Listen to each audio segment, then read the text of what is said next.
Today we are going back to basics and we're going to look at 9 lessons to manage your money. So I thought it would be good to look at some key strategies that I teach people on my social channels, here on YouTube, and through my blog and my financial education membership, which is called the Money Nook. So these 9 lessons that I'm sharing with you today are the absolute fundamentals to money management. Number 1 is know what you have coming in. Quite often people prioritize knowing what they're spending their money on, and we'll get to that in a second. It's also super useful and probably the first step in truly understanding your finances to know what money you have coming in. Now you might be thinking, okay Charlotte, but the only money that I have coming in is my salary. I don't know what that is. Well, I would question that. I think a lot of people have money coming in from more than one place. Now this might not be regular, but it comes in fairly consistently from different sources. This could be something that's fairly common, like child benefits or other forms of benefits. It could be something like expenses that are paid back to you from your boss.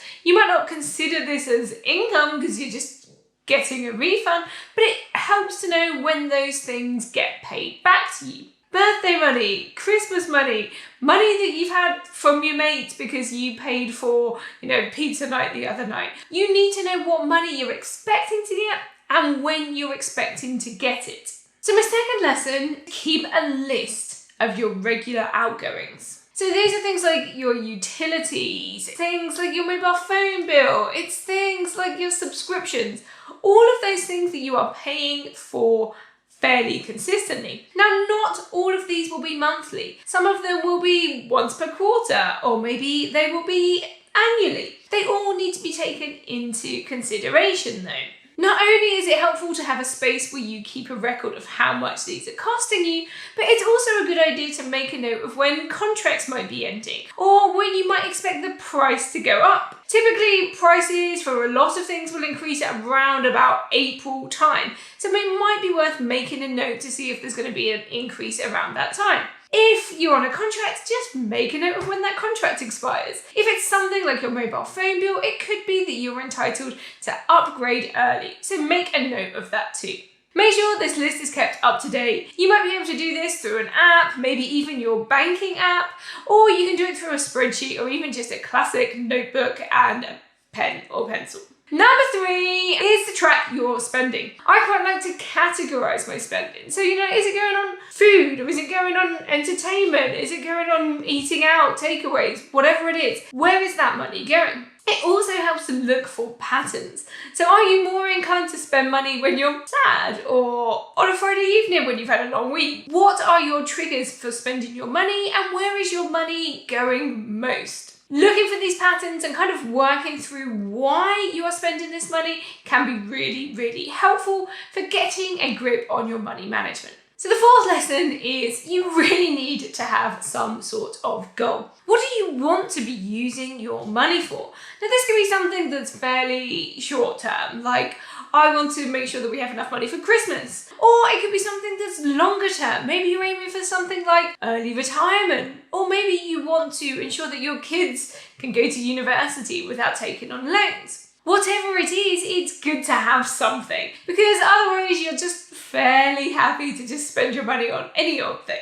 If you have a focus and something you're really motivating yourself to try and achieve, then you'll be more inclined to take steps towards achieving it. Put this goal up somewhere, put it on your fridge, put it on your phone, home screen, whatever it is. Just have something so that it constantly reminds you of why you are trying to improve your financial situation. It could just be the thing that keeps you going when times are tough. Lesson number 5 is start small. Sometimes we can think that sticking that £5 in our savings account is going to make no difference, so why should we bother?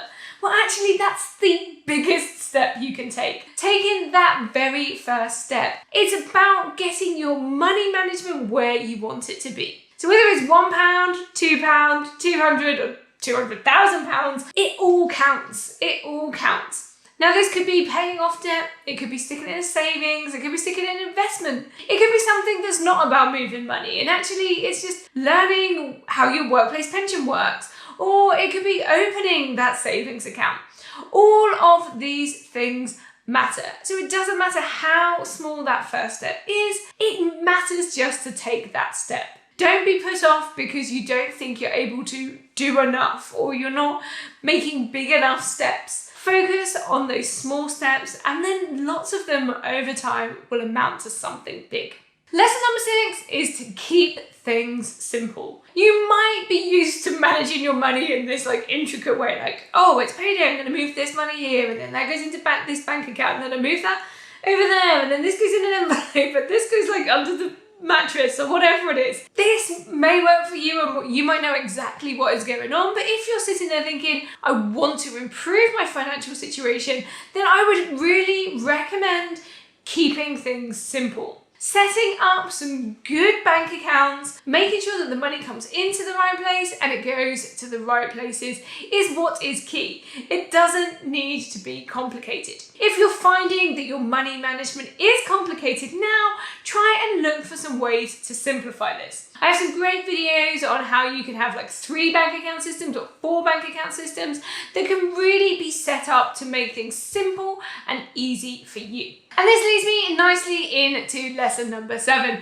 which is to automate. In line with keeping things simple, automation is the biggest yet simplest step that you can make for getting your money management in order. And if you're the sort of person that doesn't trust your own money management skills, then you really need to automate it. Let a robot do it for you. Now, what I mean by this is doing things like setting up direct debits and having money moved around automatically without you even needing to touch it. So by way of an example, you might have your money paid to you. Now, most of this will be automatic. Your employer will probably do this automatically. Once that money comes to you, you can then set it up to be moved into some into your savings account, maybe some into an account where your bills come out of.